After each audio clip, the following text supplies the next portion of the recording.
حق کی وضاحت کروں تو اس وقت وہ بدعتوں کی اور شرک کی تردید کرتے ہیں، حق کی وضاحت کرتے ہیں۔ اس طرح سے وہ ہر وقت وہ بدلتے رہتے ہیں، مختلف عبادتوں میں وہ چلتے رہتے ہیں، ایک ہی عبادت میں رکے نہیں رہتے، بلکہ ہر وقت پر ہر وقت کی عبادت کرتے ہیں۔ عید کا موقع ہو تو خوشیاں مناتے ہیں، غم اور تکلیف کی چیز ہو تو ان کے آنکھوں سے آنسو جاری ہوتے ہیں، دلوں میں غم ہوتا ہے۔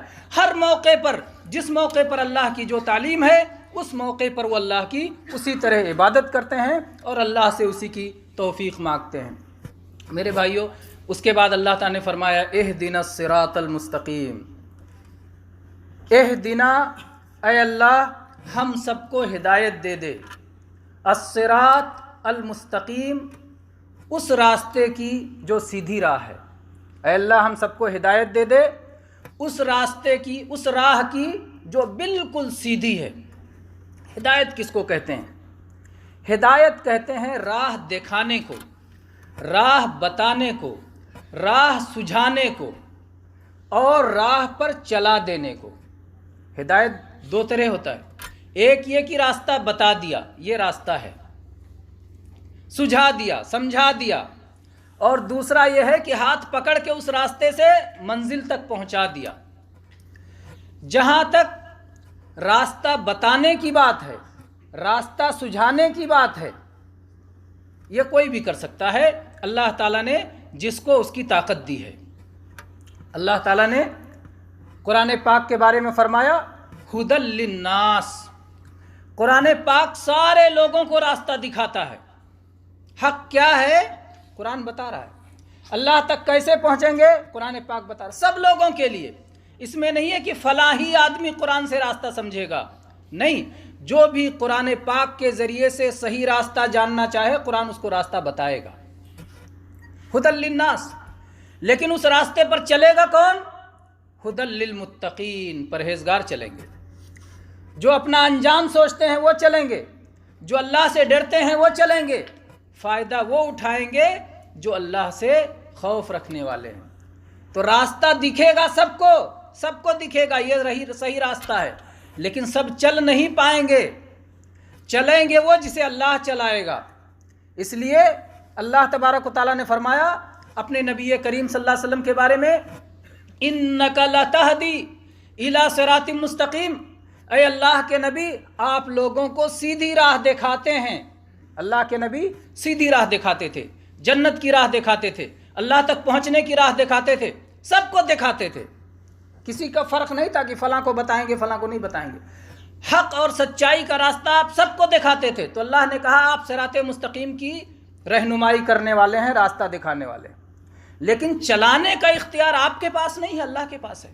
اللہ تعالیٰ نے فرمایا قرآن پاک میں دوسری جگہ انک لا تہدی من احببت ولیکن اللہ یہدی من یشاء، اے اللہ کے نبی آپ جس کے لیے چاہیں، جس سے محبت کریں، آپ اس کو ہدایت نہیں دے سکتے، آپ اس کو حق کے راستے پر نہیں چلا سکتے، لیکن اللہ تعالیٰ جسے چاہتا ہے اسے چلاتا ہے۔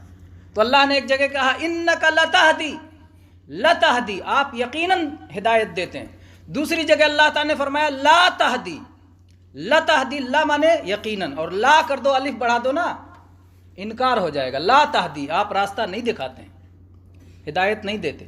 تو اللہ نے کہا لتہدی، یقیناً راستہ دکھاتے ہیں، یقیناً ہدایت دیتے ہیں۔ دوسری جگہ کہا لا تہدی، آپ ہدایت نہیں دیتے۔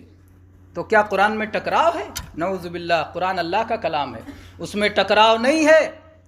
اللہ نے کہا آپ ہدایت دیتے ہیں، اس کا مطلب راستہ دکھاتے ہیں۔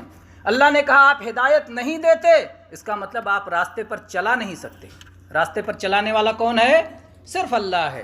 جب جناب محمد رسول اللہ صلی اللہ علیہ وسلم نے یہ چاہا کہ آپ کے وہ چچا جو ہمیشہ آپ کے ساتھ کھڑے رہے، ابو طالب، جنہوں نے آپ کے لیے مشکلات جھیلی، جنہوں نے آپ کے لیے پورے مکہ والوں سے دشمنی مول لی، جنہوں نے آپ کے لیے شیب ابی طالب کا بائیکاٹ سہا، جو ہر قدم پہ نبی کریم صلی اللہ علیہ وسلم کے ساتھ تھے، جب ان کی وفات کا وقت ہوا اللہ کے نبی صلی اللہ علیہ وسلم ہمیشہ لگے رہے ان سے کہ وہ ایمان قبول کر لیں، انہوں نے ایمان قبول نہیں کیا۔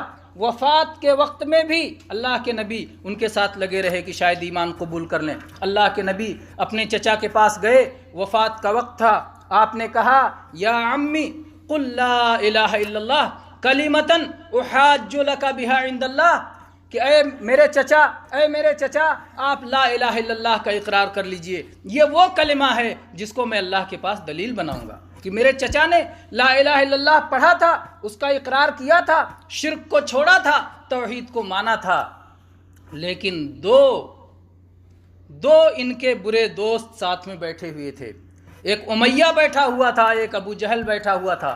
اس نے کہا ابو طالب اپنے باپ عبد المطلب کا اور اپنے دادا کا اور اپنی قوم کا راستہ چھوڑ دو گے؟ اترغب عن ملت عبد المطلب، اپنے باپ عبد المطلب کا راستہ چھوڑ دو گے؟ میرے بھائیوں، حق کے قبول کرنے میں سب سے بڑی رکاوٹ یہی ہوتی ہے کہ میرے باپ کا دین تو یہ ہے، میرے دادا کے دین تو یہ ہے۔ حق ہے، باپ جس راستے پہ رہے ہوں، دادا جس راستے پہ ہوں، سچائی مل جائے اسے قبول کرنا چاہیے۔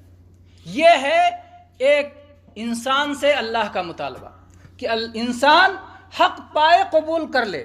باپ دادا کس راستے پر تھے اس سے مطلب نہیں ہے، باپ دادا حق پر تھے الحمدللہ، ہم بھی حق پر، باپ دادا بھی حق پر، لیکن اگر باپ دادا ناحق پر ہیں تو اس راستے کو چھوڑ کے ہمیں حق قبول کر لینا چاہیے۔ ابو طالب کے لیے حق کو قبول کرنے کے لیے جو سب سے بڑی رکاوٹ بنی، انہوں نے یہی کہا کہ میں اپنے باپ کا راستہ نہیں چھوڑوں گا۔ وہ عبد المطلب کے دین پر مر گئے، ابو طالب عبد المطلب کے دین پہ مر گئے۔ اللہ کے نبی نے کہا لَأَسْتَغْفِرَنَّ لَكَ مَا لَمْ أُنْهَ عَنْكَ، کہ اے ابو طالب میں اللہ سے آپ کے لیے معافی مانگوں گا جب تک کہ مجھے اس سے روک نہ دیا جائے۔ اللہ تعالیٰ نے اس کے بعد روک دیا، کہا کہ نہیں، نبی کو، ایمان والوں کو اس بات کی اجازت نہیں ہے کہ کفار و مشرکین کے لیے اللہ سے بخشش کی دعا کریں، اللہ سے معافی کی دعا کریں، اللہ سے مغفرت کی دعا کریں۔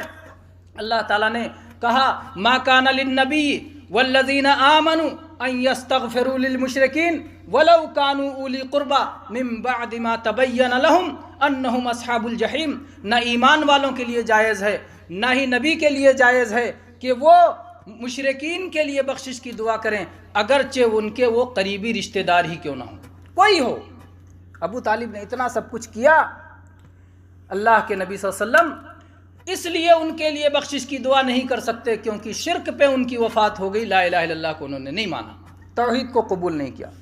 آپ کے دوسرے چچا جو ایمان لائے تھے عباس رضی اللہ عنہ نے نبی کریم صلی اللہ علیہ وسلم سے پوچھا کہ اے اللہ کے نبی، آپ کے چچا ابو طالب نے بچپن میں آپ کی پرورش کی، بڑے ہو کر کے آپ کی وجہ سے پورے مکہ والوں سے دشمنی مول لی، آپ ان کے کچھ کام آئیں گے؟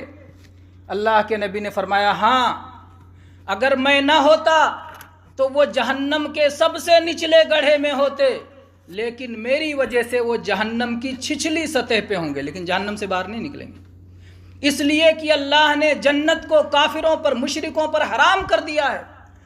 جو لا الہ الا اللہ کو نہ مانے وہ جنت میں کبھی نہیں جا سکتا ہے۔ لا الہ الا اللہ پر ایمان لانا، یقین کرنا، معنی کو سمجھنا، محبت کرنا، اس کے تقاضوں پہ چلنا جنت میں جانے کے لیے ضروری ہے۔